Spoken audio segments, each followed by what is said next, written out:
দর্শক, Facebook, Instagram, Twitter থেকে Donald ট্রাম্পকে বাইর করে দিয়েছে।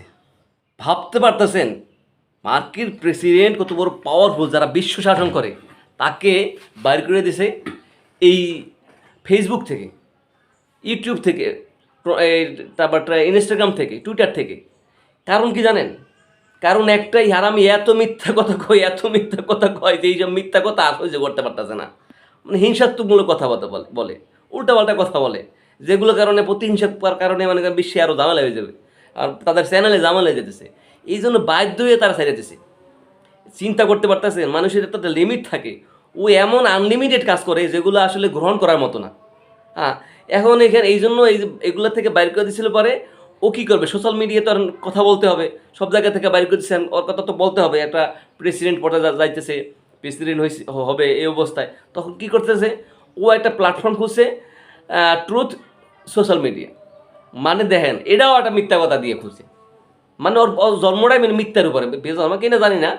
হ্যাঁ, তো এটা খোলার পরে এখন তো প্রেসিডেন্ট হয়ে গেছে। তো প্রেসিডেন্ট হওয়ার পর কী করবে? এখন মানুষ তো বাধ্য হয়ে আর ট্রুথ সোশ্যাল মিডিয়া যেতে হয়, কারণ ওখানে গেলে তো ও কি বলে না বলে, দেশের কথা, বিদেশের কথা, কোথায় কি যুদ্ধ করতেছে, কখন কি নির্দেশনা দিতেছে, এটা তো বোঝা দরকার আছে, তাই না? যার কারণে এখন বাধ্য হয়ে পাবলিক ওখানে যাইতেছে। তো ওইখানে ওই ট্রুথ সোশ্যাল মিডিয়ায় ও কিন্তু একটা কথা বসে যে আমি আগামী 48 ঘন্টার মধ্যে ইরানকে হ্যাশ করে দেব, কারণ হরমুজ প্রণালী যদি না খুলে দেয়। আরে বেটা, তুই পারস না? তুই এত হ্যাডাম দেয় আজকে, তুই তো হ্যাডাম থাকলে কর। হ্যাঁ, তো এইটা কইতেছে যে আমরা যদি 48 ঘন্টা সময় দিলাম, এর মধ্যে খুলে দিতে হবে। কিন্তু ইরান কচুর মাথা দেবে, কচু সাচ্চা ফালাইলেও মনে করে যে তোরটা তুই ফালা, পারলে এনে আইবে, পাবি না। তোর এবার এই ফেসবুক থেকে বাইর করে দিচ্ছে, তুই আর কি করবি? চিন্তা করতেছেন তো। এখন অলরেডি ইরান বলতেছে যে আমরা যেভাবে আছি আমরা সেই অবস্থা থাকবো, তুমি তোমার কথা নিয়ে থাকো, তোমার চিন্তা ভাবনা তুমি নিয়ে থাকো, পারলে আসো, খেলা হবে। কিন্তু আসতে পারে না। এখন এই কথা সোশ্যাল মিডিয়া যখন ভাসতেছে, 48 ঘন্টা তো পার হয়ে গেছে, কিছুই করতে পারতেছে না। পরে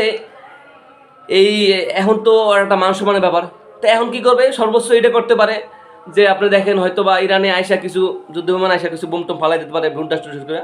এরপরে বিশ্বকে দেখাবে যে হ্যাঁ, আমি সময় দিয়েছিলাম 48 ঘন্টা, তো 48 ঘন্টার মধ্যে তো তারা কিছুই করতে পারেনি। ওই 48 ঘন্টার মধ্যে তো হরমুজ প্রণালী খুলে দেয় না। তো হরমুজ প্রণালী খুলে না দেওয়ার কারণে আমি আবার এখন পুনরায় ওখানে তামা করে দিয়েছি। এইটু পারবে, আর কিচ্ছু করতে পারবে না ভাই। ওর জোর এর দূরই আছে ভাই, বুঝতে পারতেছেন? এই সে গিয়া মনে করেন যে ওর মান ইজ্জত বলতে কিছু নাই ভাই। মান ইজ্জত থাকলে কি এরকম করতে পারে? হ্যাঁ, ওর যারা বাইর করে দেয় সোশ্যাল মিডিয়া থেকে, ছি ছি ছি ছি ছি ছি। ধন্যবাদ প্রিয় ভিউয়ার্স। আমার একটা চ্যানেল আছে, সেই সাইপুস মোটিভেশন টিভি চ্যানেল ইউটিউবে আছে, আপনারা সাবস্ক্রাইব করে আমার পাশেই থাকবেন।